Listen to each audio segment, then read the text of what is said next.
Hi, everyone. Welcome. My name is Greg Foley, and we've got a couple of co-hosts today, actually four co-hosts. Um, One I need to go ahead and officially make a co-host. Rachel Gorsuch, you've heard her voice already, is co-hosting along with Johnny Ashurst, Amrit Thapa, and Dipendra Buddhatoki. And then the final bullet on our welcoming screen here is to examine this image. I'm going to do a little bit of math warm up here. Um, and there's three categories there of the biggest worries associated with COVID 19. One possible worry is getting the disease, or someone in your family getting the disease, or you're worried about the economy.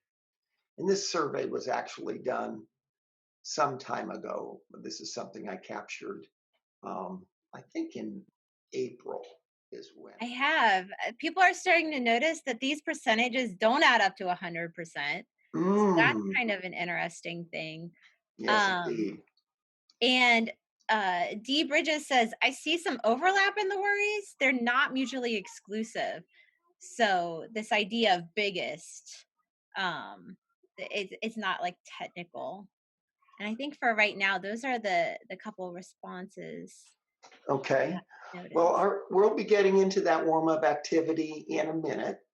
Um, and we'll be looking at how AQR is different from other math courses and why is AQR different. And then how should you pace the instruction? And then we're going to look at technology use. And today our focus is going to be on spreadsheets. And as a team, we're big advocates of spreadsheets. That's very easy for students to be comfortable with spreadsheets because it's arithmetic, the mathematical floor for access to spreadsheets is pretty low. So that's a good thing. Um, and then we're going to talk about the different kinds of tasks in the AQR textbook. And then we'll do a sample AQR activity in breakouts. And then we'll talk about how do you assess your students in this kind of class. And then we'll just open it up for questions and answers at the end. And we're anticipating maybe online issues of online instruction and classroom management in an online setting, or even in a traditional setting in this more open-ended kind of questioning that we do in AQR. So we've got some experienced teachers that will, and we'll be sharing our experiences in that regard. Evan also mentioned that his take on this is maybe a Venn diagram would have been a little bit better representation of this data. Excellent. So you've got information, and a lot of quantitative reasoning is reasoning about quantitative information. And there's so much quantitative information all around us. Um, and so it's important for students to know how to interpret quantitative information, but also how to present it. And you can see it might be important if you work for a TV station. It might have been that someone at the TV station was using Excel or some sort of software, and they had some options for how to display this. And they said, I'm familiar with a pie chart. Let me use a pie chart. So a lot of times our students will do the same thing. If it's a kind of display that they've seen before, like a pie chart, they might be comfortable using a pie chart rather than asking themselves what would be the best way to display this kind of information. So I'm going to actually open up an Excel spreadsheet here and try to change my share. And on a good day, I can sometimes do that. Go for a new share, and I'm going to share these same data presented, and I just typed in 4 cells worth of information. what's the nature of the worry, and what are the associated percentages. And um, and then if you select this territory that I just selected, the column A, column B, row 1, 2, 3, 4, and you go to the insert chart feature, it gives you um, quite a few options. Let me see if I can access that. I'm going to have to try to move things around a little bit on my screen. I'm being challenged with that a little bit. Okay. Greg, as you work on that, Kathy asked an interesting question. She says, when she looks at this graph, what other question or what question was asked and how many options did people have to answer? Was it select all? Was it select your most that you feel? Hmm. So I think that that's a great question too about posing these problems, and students should be asking these questions too. Right. This could be something that you present to your class the first day, and we'll be getting into some competencies in a little while. And so somebody might say, I want an XY. Can you see this scatter plot as an option? That it may not be able to see the options, but the charts are column, bar, line, area, pie, tree map, sunburst, histogram, Pareto, box and whisker, XY scatter plot, waterfall, funnel, stock. So there's just this world of choices, almost a tyranny of choice. Students have so many choices, and half of them they probably never heard of, or maybe more than half. And so they say, "Ah, pie chart. I've heard of that." Uh, Whereas I think what we've done here is chosen a bar chart instead. So anyway, I'm going to go back and try to share the um, slides again. What other good questions or comments have come up, Rachel? You've asked what are your thoughts about this other visualization? And Yeah. So someone meant, go ahead. often it's nice to contrast. Here was the visual that people were given on this news channel. And then you, Greg, gave a different representation of that same data or the same percentages that were given. And I was wondering what people thought about the contrast in the visuals.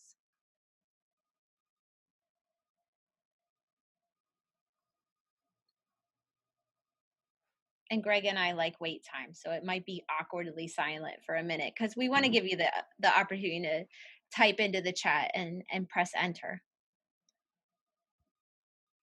Okay. Venn diagram was mentioned. So I like the idea of asking students what, you know, can they take the data there and maybe make a spreadsheet and then have them play around with different kinds of representation, or even without technology, what kinds of representations could be used? And asking, what do you think the survey looked like, given that this are the results of the survey? That was also mentioned. I think that's very important. What are the underlying assumptions? Did they ask people, what are your two greatest worries? What are your five greatest worries? Was it free response? Was it multiple choice? Uh, you know, so when you see the results of a statistical study, it's natural to wonder what were the underlying aspects of that study. And Otto adds, one of the things that he's curious about is when were these data collected? Because would we be getting the same responses if we collected the data today? Would Right. people still, is there predictive power or is this merely descriptive? Vanessa says, I would also ask my students to compare and contrast these two graphs just to get at the heart of their thinking. And Jenny is me says, the colors make it seem like the questions are related in this mild, medium, strong, because they've chosen the color wheel essentially to Hmm. represent it. And that's something I hadn't considered yet, that color choice. So I like that that was brought up. Yeah. And and results of research show that things like that matter.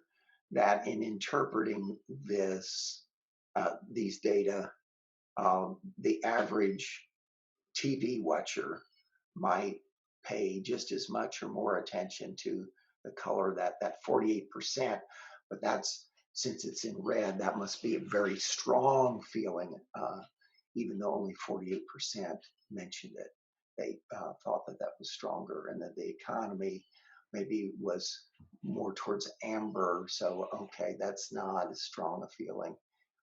So yeah, the color wheel aspect is an interesting part of this. Okay, so let's talk a little bit about how this course is different, and having had that activity, I think will help us to have a context for my remarks. Um, we're, we try to engage students in tasks, and it can be as simple as, what do you think of this, and use that as a as a way to get at it. And tools, maybe we use a spreadsheet, or we use problem solving strategies, or various different kinds of tools. That could be physical tools, they could be electronic tools, or they could be cognitive tools, tools to help us to think, and to help us to organize. And then it's very important to give your students a voice, and to have discussion, especially in this kind of class. And you'll be surprised, some of the students who traditionally have maybe struggled in math at your high school, all of a sudden have a new voice, and they might be a lot more thoughtful than you might have thought, because they were much quieter um, in other classes where they were expected to memorize and to learn procedures, and now, with it being more open-ended, they can get involved in a deeper way. So I'm going to take a look at what I mean by an inquiry approach, or a student-centered inquiry approach. And this is something I actually um, ran across in a professional development that I attended, and they referenced a paper that came out last year. When I was first exposed to inquiry-based education, it was this green box here: deeply engaged with meaningful tasks. At the University of Texas, I took some more method courses, and we were given tasks, and the students presented at the board, and that was uh, my introduction to inquiry. There was not a lot of collaborative processing of ideas, except when the presentations were given, there was some discussion in that environment.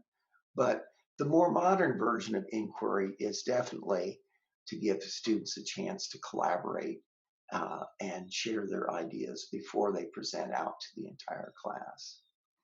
And then what does the instructor do? The instructor should inquire or probe. It says inquiry into student thinking, inquire into student thinking, probe into student thinking, try to draw students out, because they're often not used to sharing their ideas and are a little bashful about sharing in front of the class. To try to create a safe environment in the social space where mistakes are expected and respected and inspected, and you give everyone a chance to present, and you uh, make sure that they realize that they are responsible for the mathematics. So this is kind of a different sort of environment than the typical traditional math classroom. So I really liked the way that this was laid out um, in the presentation. It was a Mathematical Association of America um, session on how do you take an inquiry class and make it an online class.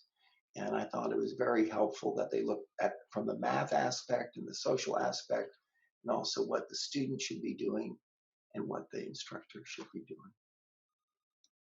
doing. Now, here are the competencies. Let's just think back to our little COVID worries. We started off with interpretation. We were trying to glean information. We were trying to draw information from, in this case, I guess, a graph or a diagram. And there was also some words. Almost always in a quantitative reasoning setting, there will be words in addition to some sort of mathematical representation. And then we actually converted that information from one form into another. We took the graph and made it into a table, and then we took that table and made it into another kind of graph. And there was not a whole lot of calculation involved in this one, right? It was more just interpreting and representing more than calculating. So these first three I kind of think of as the math competencies. And the last three are more the reasoning. So if you think of quantitative reasoning, the first three are very quantitative or mathy. And then the last ones are more the thinking and the reasoning that what kind of conclusions can you draw? What, using the information together with critical thinking. And then what do you think the underlying assumptions were? So a lot of times you might have to try to guess what the underlying assumptions might be. But when you have students do their own work, they should make their underlying assumptions visible to the rest of the class. And then the final thing is the communication piece of being able to explain, to organize, synthesize, present thoughts and processes using math and stat ideas. So these actually come from the American colleges, American Association of Colleges and Universities competencies for quantitative reasoning. And they've grown out of work. Actually, Linda Sons back in the 1990s at Mathematical Association of America Committee. So a lot of folks think that AQR, oh, it's a high school course. Why are we doing it? Well, many colleges and universities around the United States have been developing these kinds of courses over the last 30 years. And there really was not a counterpart in the high school curriculum.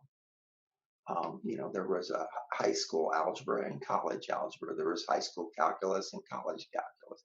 There's high school statistics and college statistics. But it's only been relatively recently in the last 10 years that quantitative reasoning has become a high school course. It's been around in the colleges and universities longer. And some states like Ohio are now requiring every college and university to create a quantitative reasoning course if they don't already have one.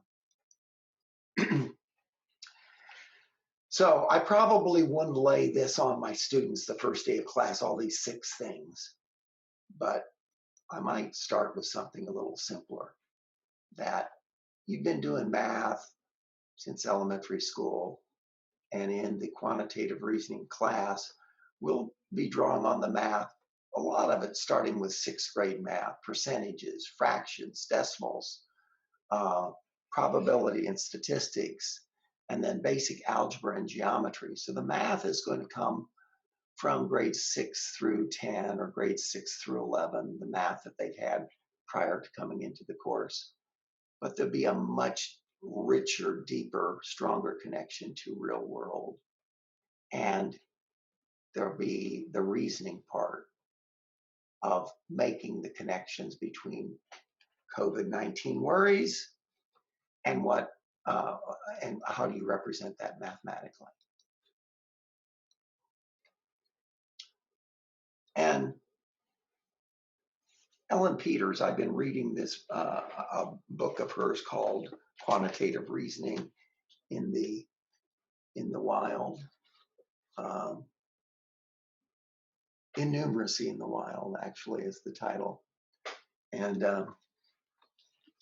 she looks at both what a person knows and also kind of what they think they know, their numeric self-efficacy, their subjective numeracy. And it turns out that the two interact, and that it's very important for a person's financial and health maintenance behaviors. So it actually affects how long you live. People who are more numerate um, are more likely to have a longer life expectancy.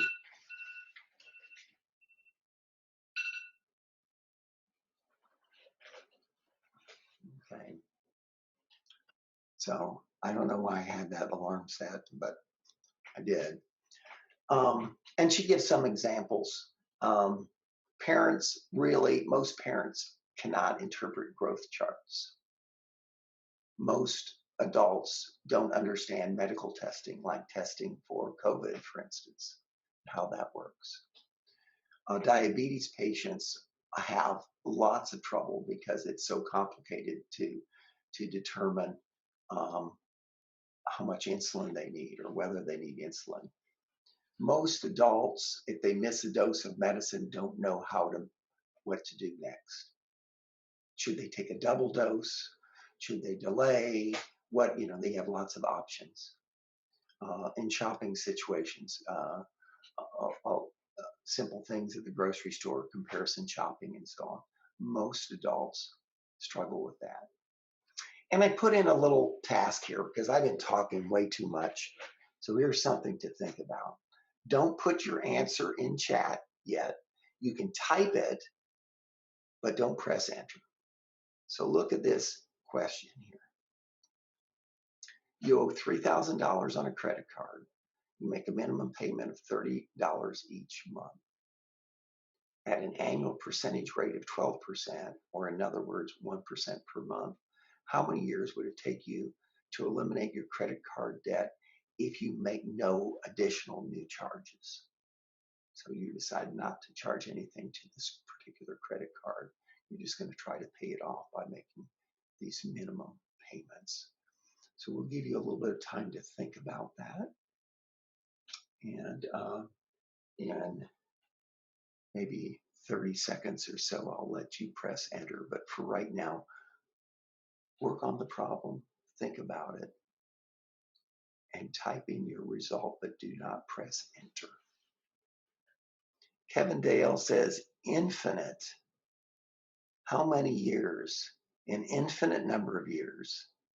Aha, Raul explains his thinking that backs up what Kevin was saying. Because he is paying the interest and it will never go down. So he's not paying anything towards the principal. If you take 1% of 3,000, what is that? It's $30. And so they're just paying off. So in perpetuity, okay, so never paid off. So why would students or adults, maybe even some college graduates, what about this causes them difficulty? There's only 25 of us. So would someone like to talk about what their students might struggle with, or what some other adult might struggle with? They were never taught about credit, and they only have if they do have a job, they don't make a lot of money. So $30, it's like, okay, that's all I can afford this month. At least that's what I think, especially with kids. So this is actually an example that was taken from this innumeracy in the Wild Book. And let me see if I can. It's in a survey that an economist did. Only 35% answered it correctly. It was given in a multiple choice format. Less than 5 years, between 5 and 10 years, between 10 and 15 years, and never. You will continue to be in debt. And the last choice was, I don't know. But only 35% in that multiple choice format chose the never, you will continue to be in debt. Uh, an additional, surprisingly, 22% simply said they did not know. So, Greg, we have a couple different ideas here behind this. Part of it, Jennifer says, it's the company that always tells you how much you have to pay. So in real life, we don't actually have to do this math for ourselves a lot of times. We're just told what needs to be done. And so there's that out for a lot of people. Mr. Kane says a lot of students just don't understand compound interest. And Otto says part of it that might be missing is the real world context. And then you layer on that difficulty of the mathematics, and then people just start to feel that frustration and that complication. And then Mr. Garcia says most do not know how to budget properly, hence why people are getting into debt and then never getting close to being debt free. So there's all of these factors, both, as you said, happening from the mathematical perspective, but also from this real life perspective that are Okay. complicating Let things. me ask a couple of questions related to this. Do any of your students ever struggle with word problems in any class? Yes. There's words and numbers all mixed together in this. There's 3,000, there's 30, there's 12%, there's 1%. And a lot of students are trying to figure out, okay, I bet I'm supposed to take two of these numbers and do something with those numbers. Add, subtract, multiply, or divide. So I got lots of choices of which two numbers to pick. And then I'm supposed to add, subtract, multiply, or divide. But then I'm also supposed to make sense of this and answer a question. How many years will it take? And even if a student can correctly say, I'm supposed to multiply 3,000 times 1%, and I get 30%, and so I know I'm paying 30% per month, then they also have to understand this real world context, as was pointed out. So the calculation part of it is not maybe the hard part. And they wouldn't really need to understand compound interest. It's enough for them to know that, okay, each month it's 1%. 1% of 3,000 is 30. So that's really the math part. It's the reasoning, it's the reading part. So numeracy is really a form of literacy. And there's a lot of words there. And when numbers and words are put together, and especially with percentages, it it's going to cause some anxiety for some folks. So they're going to maybe have trouble working with this because they're anxious, and they're going to have trouble maybe reading all of the English words and putting them all together and making sense of this. Annual percentage rate is mentioned, but that annual percentage rate is kind of just, you know, they don't do anything with that number. My students sometimes think they should do something with every number given in the problem. And that 12%, they say, I got to use that some way. So there's those are some of my thoughts about this. And what Ellen Peters says in her book is that the more steps that are involved and the more reading and text around the numbers, those who are least numerate do best when there's little or no text or distractions. And this has lots of text and that distracting 12%. So it would be really, when you look at the international levels of numeracy, this is a fairly high level of numeracy. There's more complexity here um, than you might think. Any other thoughts from the group here, Well, Rachel, there that seemed I'm to be a missing? lot of agreement with you, like tons of thumbs up on the screen, and oh yeah, like a kid would definitely feel unnerved probably from this problem if it went up right away. And Mr. Garcia even says, for a problem like this, they probably run to the door, straight to the door. Um, But Yes, it did. Dependra says discussing these types of questions, even though they do cause some anxiety and they are tough, they help students to remain cautious about their debt plans and trying to think more critically about what's being offered to them instead of just taking whatever deal comes their way. And then Michael says a lot of debt consolidation companies are owned by the same credit card company, and they're trying to avoid having the consumer go into bankruptcy. So there's like all of these things happening in the real world that sometimes we need a smart consumer and sometimes we don't want a smart consumer, depending on who is going to benefit from it. And then Mr. Kane says usually it takes a lot of effort to think critically, and so we try to avoid engaging and thinking critically so long as we can. And maybe for some of our students, they see all these words, and it's not that they aren't good at numeracy. It's maybe it's a lot of effort to read all those words. So, Right. And I teach a quantitative reasoning course now. I've been teaching it. This will be my fourth semester. And inviting the students to engage and encouraging them to engage and building up their confidence. They a lot of times don't have much confidence. And so this idea of the numeric self-efficacy, their confidence is needs to be boosted. And so something like this would be worth taking time to, to break down. And if you can get a few of the students to engage and to start sharing their ideas, that helps. And also getting them to work in groups. If one person in the group can get the group started, and you can go around and encourage the groups, and then, okay, here's a piece of poster board, write it up or put it in Padlet if you're operating online, and to share your thinking and make it visible to other groups.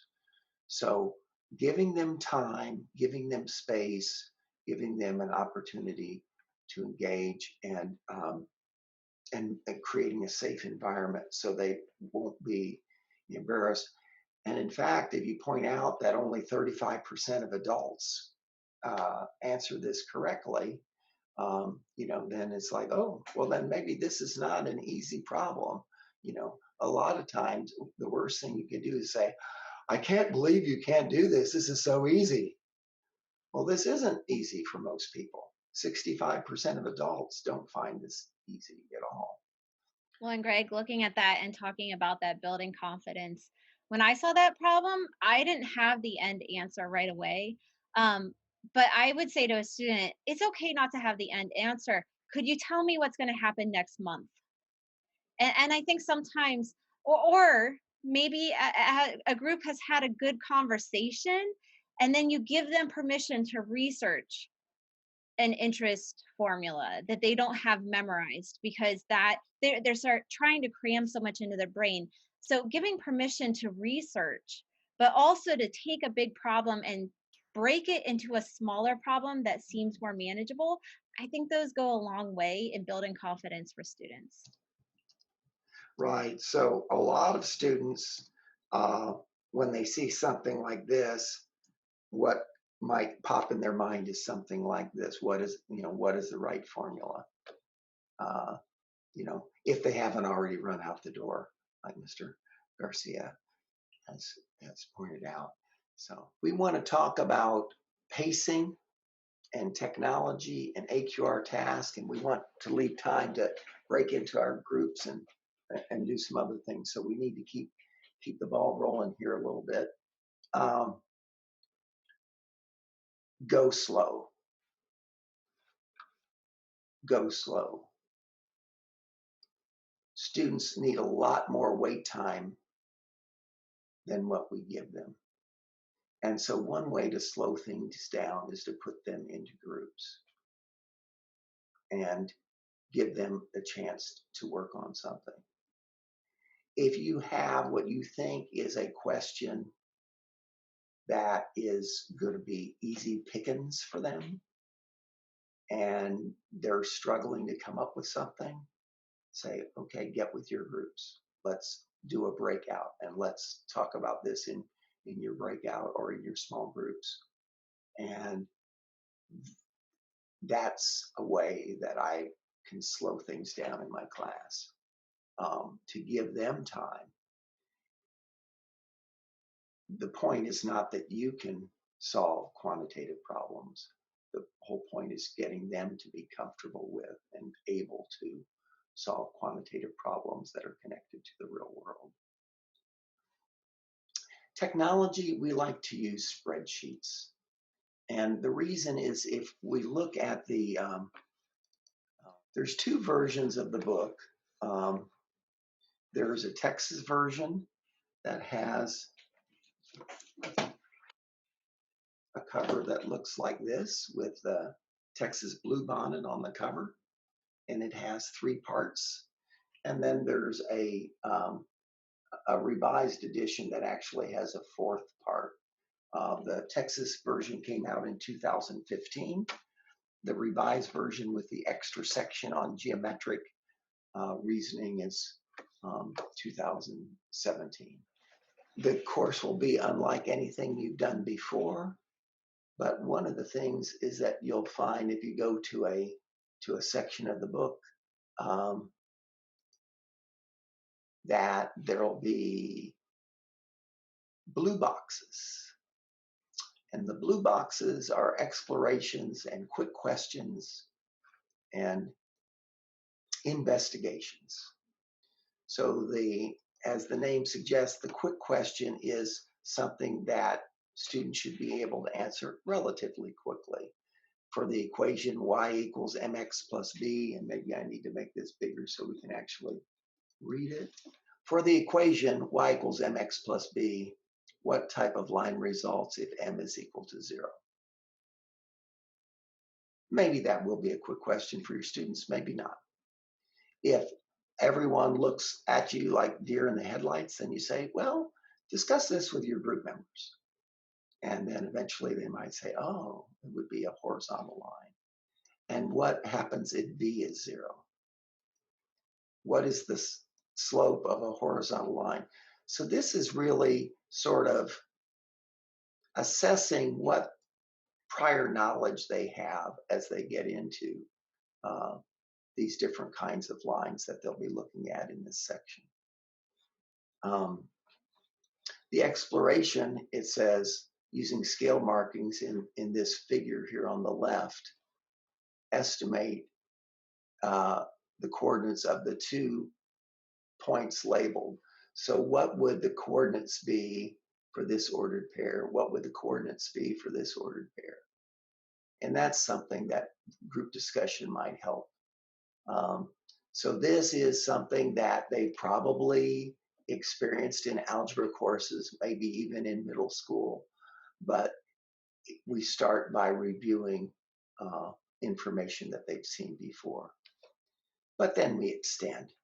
So there will be some new mathematics, but a lot of it will be taking mathematics they've experienced before and engaging them in thinking more deeply about it and connecting it to the real world. Quick questions should be quick. Explorations should take a little longer. Investigations, longer still. This might be an entire class meeting. Typically, an investigation will take an entire class. With that in mind, there is plenty of material. And we were talking about this as a team the other day, and probably, I think there's 33 sections in the Texas edition and 38. We can see here, there's a project at the end of each part of the book. I would probably, in 1 year, try not to do any more than 20 sections. And I would spend a lot of time on the first section on problem solving. And the next webinar will go into depth on the problem solving, and then we'll have a webinar on these first 4 sections. And if interest continues, we will do a webinar on every section for which there's interest. We might do all 38 sections this year. And then we'll record those and post those so that you'll have those to access if you're teaching a section you've never taught before. So pacing, go slow. Technology, we'll be using spreadsheets, the AQR tasks. I showed you the 3 kinds of tasks. So let's get set up for the breakout session. The breakout session is going to be looking at a task from page 4. So, or actually it's page 8, I think. And we're going to be looking at this number trick. So maybe we should call this math magic. So the directions are right here. So if you would just think of a number, write down that number, and then write down the steps. Multiply times 6, add 9, subtract 3, divide by 6, and then subtract the number that you started with. And So Greg, if there's slow writers like me, we give you permission to take a picture of this. I I'm know. wondering if I could copy this and put this in chat. That'd be awesome. We know I that need it to could send it to everybody. I've got everybody in meeting. Paste. Oh my gosh, it worked. Beautiful. So I guess you could do that if you were teaching class. You could take the PDF and copy and paste into chat. It just happened. So I'm going to break us up into 4 groups, I think. So please go to your breakout rooms if you would. The cells are kind of tiny. Yeah. Yeah, I just used the number 2 and Number got 2. the answer. That's great, Michael. I mean, that's what I started off with first. Let's try to do this together. Amrit? Yeah. There we go. There we go. Thank you. Okay. My number is negative 1.7.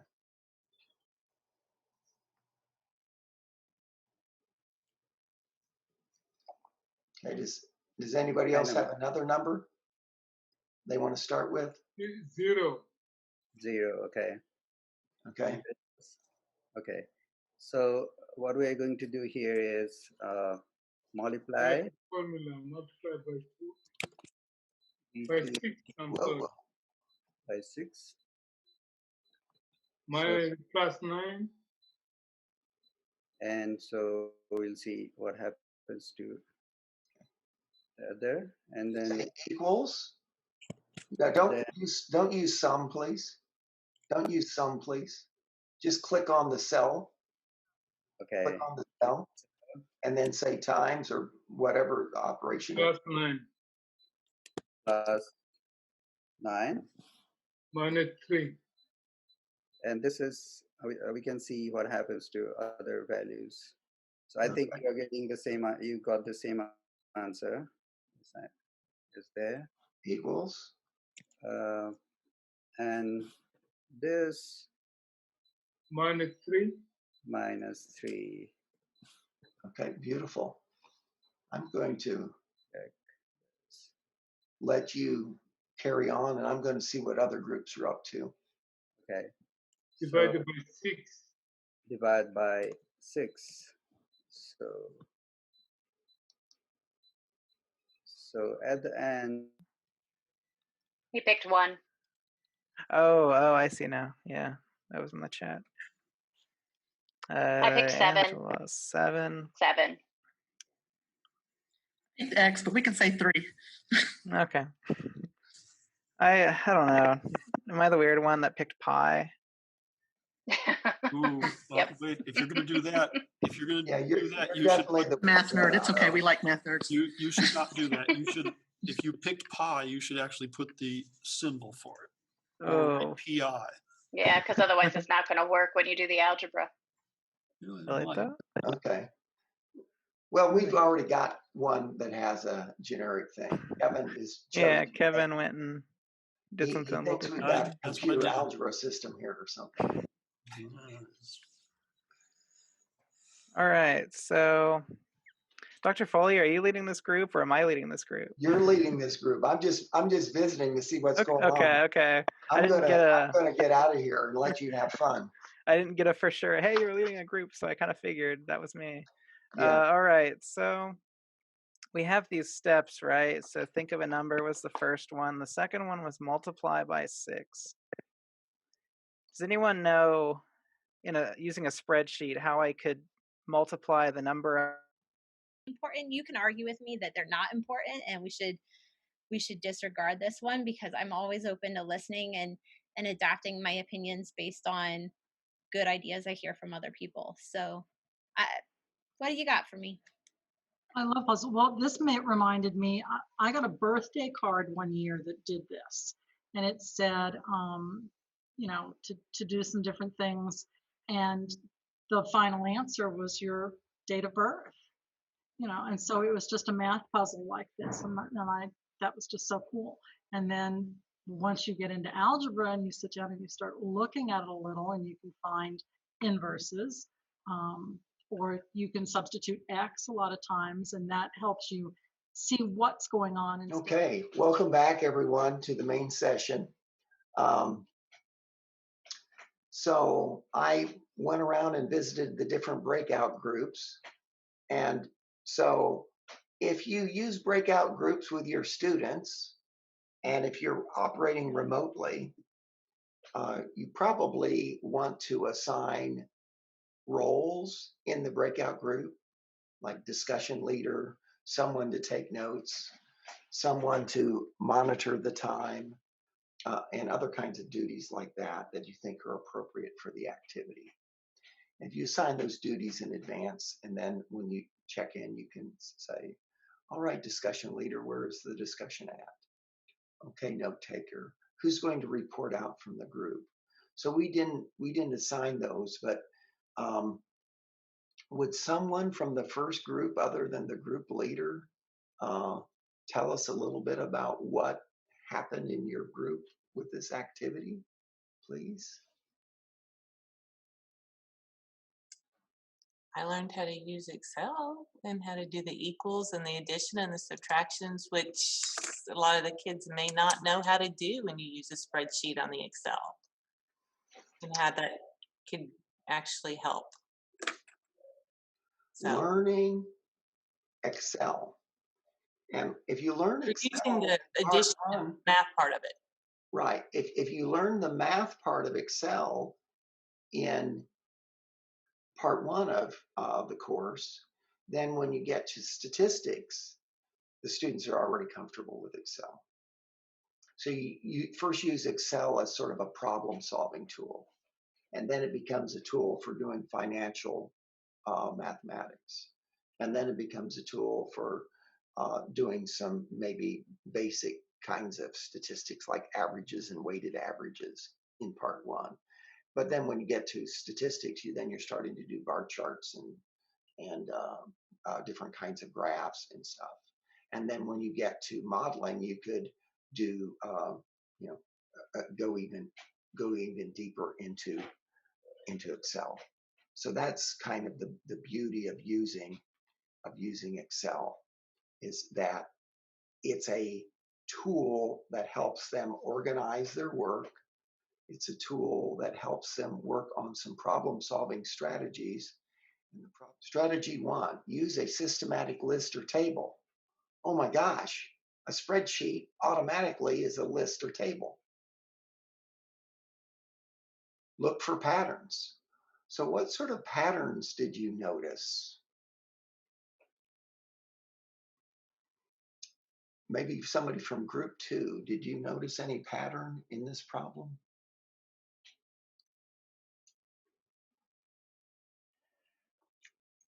We all started with a number, so all different numbers. We all did the same operation along the way with different numbers, and we all ended up with the same number at the end. So even though you started with different numbers, the pattern, you used the same pattern of operations, and you all came up with the same final number. And what final number did you come up with? Number 1.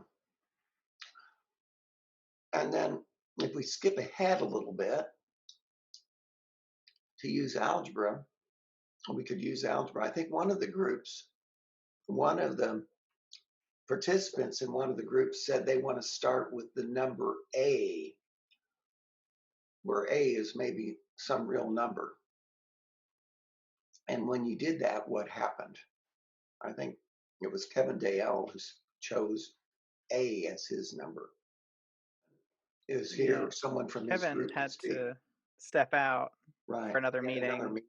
But yeah, he chose A and we went with it. And with some algebraic manipulation, we ended up getting 1 as the answer anyway.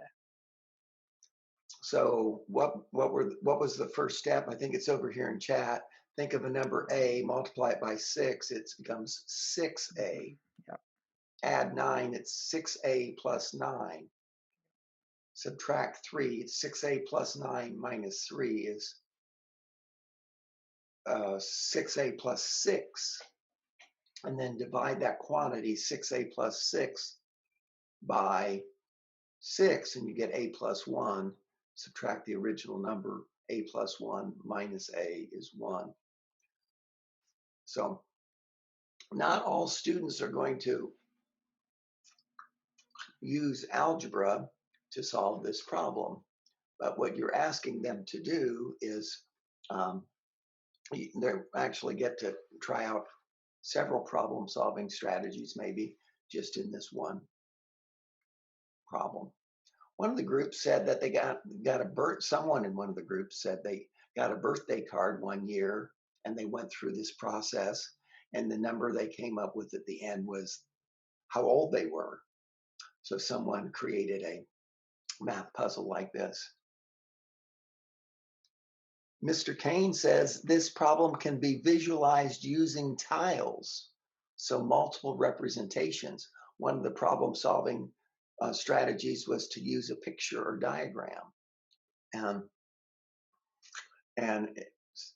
And Rachel's saying, I guess spreadsheets work really well for financial literacy. Anyway, this was just number fun. There's not really a whole lot of real world connection here. But in the first section of the book, some of the problems have real world connections, as we'll see in the next webinar. We might have a basketball game as the real world context, or I guess down here it says in number 5, in baseball there are 3 ways to score, or no, in basketball there are 3 ways to score. And then driving and delicious donuts and football problems, and so dice and sporting goods department in a department store. So there's a whole variety of contexts in this first section of the book. This is just to get them in the spirit of things, of solving problems, thinking, working together, collaborating, and using, instead of memorized formulas, to use their wits and to try to come up with some sort of systematic way to work using tables or graphs. So both of these are confirmed cases. Back on March 9th, there were 3 confirmed cases in Ohio, 12 confirmed cases in Texas. And of course, that quickly grew. By the end of the month, there were over 2,000 cases in Ohio and over 3,000 cases of COVID-19 in Texas. And so what we could do is we could look at what happened back in March, and we could say something like insert a chart, and we'll do a scatter plot. And so we could get a scatter plot of what the data looked like for Ohio and Texas. And we could do that longer term. And you notice I'm already anticipating some work here. So if I provided this to students, I might say, okay, use the population data over here on the right and change the number of cases into the number of cases per million. and then do some different graphs. And so what I've actually done is I've created a little bit, I've done some of this work. So I'm going to try to change my share to a new share, and I'll, here's what, I guess this is what Johnny Ashers would say. It's sort of like a baking program. You're seeing the ingredients at the beginning, and now I'm going to take the cake out of the oven. And so I've gone ahead and I've already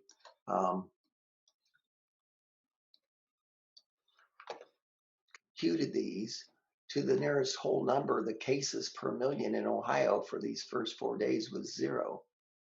I plotted the Ohio cases and the Texas cases, and you can see the Texas cases now are over 500,000 cases as of yesterday. And this is actually set up so I can point to a point on the graph and it'll give me the ordered pair. It's awfully teeny tiny, but it says here that at day 130, there were 292,656 cases in Texas. You would expect there to be more cases in Texas because Texas has 29 million people. Ohio just 11.7 million people. But if you look at this second graph, you can see that initially the cases per million in Ohio were greater for quite a while. And then around day, just a little bit after day 100, Texas had a major upturn in cases and it started growing much faster. So we could actually come in here and look at the change, right? Using the kinds of formulas you were doing in your groups. You could take one number minus the previous number and get the number of new cases for that day. Or you could take the one number and divide it by this number, and you would say there's 1 point something more cases per day. Let me maybe change the format of this into a percentage, if you'll let me do that. And I'll do a 2 decimal place percentage. Greg, I also learned during our training the last couple weeks that under the in the top middle of your screen, there's a number that says percentage. There's actually a percent sign right there on the top toolbar that you can just click, and it's automatic right into it. So I can if I clicked on this right here, is that what you're pointing out to me? And you can add a dollar sign. Which I didn't know. How cool is that? Well, you learn something new every day some days. I should start attending PD workshops because I'm going to learn new tricks if I do. Okay, so this says 124%. So what am I supposed to interpret? Well, that means that on March 29th, there was 124%, 124.6% of what there was the previous day. So really in this formula, what I want to do is I want to subtract off the 100%, which is the same as subtracting off 1. And then that gives me the percentage growth. And I might not even want quite so many decimal places. It might be enough to have a 1 decimal place. So you can play with the formulas, and you can also play with the formatting to get what you want. So you could look at percentage growth, or there's all sorts of things that you could do with this data, with these data, with this information. So you could just go back to that blank spreadsheet. I'm going to get rid of this percentage and just give the students the data and say, what kinds of questions could you ask? And how would you go about asking those questions? But one of the things that might come up is, well, of course there's more cases in Texas because there's more people in Texas.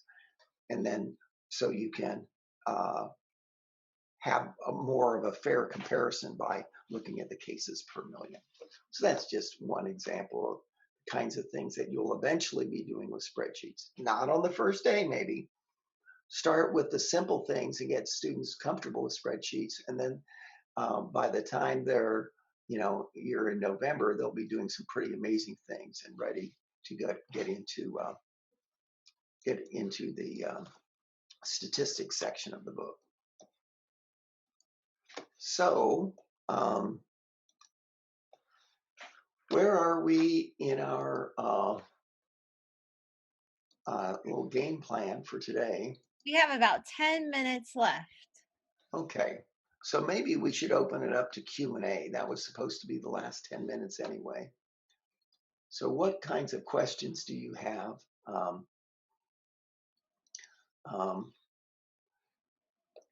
We haven't talked much about assessment. So Rachel, I'm going to ask you a question. Can you tell us a little bit about how you go about assessing students in this course while people are thinking of their other questions? So I'll concede that when I started teaching this course, I assessed a little differently than I do now with students. When I first started teaching this, I was trying to adapt from a more traditional setting. My school expected stuff like quizzes and tests to be part of my grades. I had to have homework. And so I was trying to find a good balance to that. And what I realized for myself, because I feel like this course is really about the projects, but I needed that balance. I didn't do a lot of big tests. I kept it more to smaller quizzes that double checked to make sure that they had the topics from each section. And you see, like a section in the book here, I'm used to doing a section a day with most textbooks. Here, I would do a section maybe every 1 to 2 weeks. So like that was a big change for me. But it also made writing quizzes a little nicer because you were so focused in on what that content would be that I could just focus on one thing. So I had shorter quizzes to satisfy my school's requirement and the homework problems from the book to do my homework. But I made a choice to make quizzes only be about 30% of my grade, which is way low for me. In a traditional class of mine, assessments would normally be up in the 70% range of my grade. Here it was 30% because I elevated their projects and presentations. That became 50% of their grade in the class was what they got on those presentations and those projects. And I did a traditional model for projects and I gave them rubrics. When I first started teaching this, I tried to write the most beautiful, elegant rubric so that we would always be on the same page. And what I realized over time teaching this class was that I spent a lot of time trying to explain to them what I meant by the rubric that I had spent a lot of time writing. And so I took a different strategy. Instead, what I decided to do is all that feedback that I would have normally written on their project at the very end when I gave them a grade, instead, I started asking them to turn in drafts of their project and meet with me. I basically stole this idea from our English and our social studies teachers. I said, turn in your rough draft, and it's going to be rough. And I expect revisions. No one is going to be perfect first. And let's work on your rough draft together of your presentation. And I started giving all that feedback that I was going to give on their grade. I gave it at a point where they could actually do something about it and make it better. And so through those, we normally had 2 rough drafts due of their presentation before they presented to the class. And I'll tell you what, my grading got a lot easier because everyone was getting an A. Because I didn't have to fight with them over a rubric or what I meant, and I didn't have to clarify anything. It was clear because we had had the conversations that are near and dear to my heart anyway. So I basically flipped my grading. I gave them all the feedback up front, and then as long as they followed it, the grading was really easy. And then I could just show if my principal wanted proof to see why they were getting grades so they could be objective, I could show them those drafts and how they had progressed through the drafts. And I that actually changed my teaching for all of my classes. Now I do that philosophy, while I still have tests graded a little bit as a higher percentage of their overall grade in my traditional classes. That method of giving feedback and rough drafts for presentations, that's like part of all of my teaching now. And it's probably one of the best moves I ever made. So. Okay. So thank you. Let's see. Amrit is saying this is interesting. I like the idea that everyone can get an A. So formative assessment, Dipendra Buddhatoki, who's on here, his whole life's work at this point is looking at formative assessment in a quantitative reasoning setting. Everything's new. If they knew how to do this stuff on day one, there would be no point in having the class. So to allow them to grow as quantitative reasoners, they need feedback. So this formative feedback in the drafts, not just on the big assessments, but on all aspects of the course, I think is super important. Someone asked how you can get the book. Send me an email and I can give you information about that. In fact, I'll just type an email that you can use. You can send it to my Yahoo address and I can give you more information. Some of you are maybe teaching an AQR type of course and maybe don't have access to a textbook. And I can help with that. Any other questions or answers? Questions before we sign off? We got about 3 minutes, so you can unmute and ask a question or put it in chat, whatever you prefer. Is there like a scope and sequence? I can send you something that's sort of like that. That'd be good. It's not a traditional scope and sequence, but it is sort of a pacing guide. Teodoro, I have, again, a rough scope and sequence that I use for my school. I'm happy to send that to you. I'll put my email in the chat. So I came on a little bit late and you guys may have talked about this, but I'm going to actually be teaching during the next sessions that you guys are doing. And I was wondering where you're posting, because I saw that they would be recorded, but where could I access those after that? One place for sure that I'll post them is on YouTube. And I created a channel a couple of months ago called Gregory Foley. So okay, thanks. I'll post them there. I would like to create like an AQR thing eventually, but that doesn't exist yet. So that would just be a YouTube channel. And there's a geometry trig PD on there already, which you might like if you're teaching geometry or trig. On paper folding, it's cool. Okay. Anything else? Well, I would like to express my appreciation for your participation. And if you do have questions that you weren't able to have answered, Rachel is an experienced AQR teacher, and I'm an experienced AQR author and college QR teacher. So I would be happy to field any questions that you have. And I think Rachel probably would too. Thank you very much.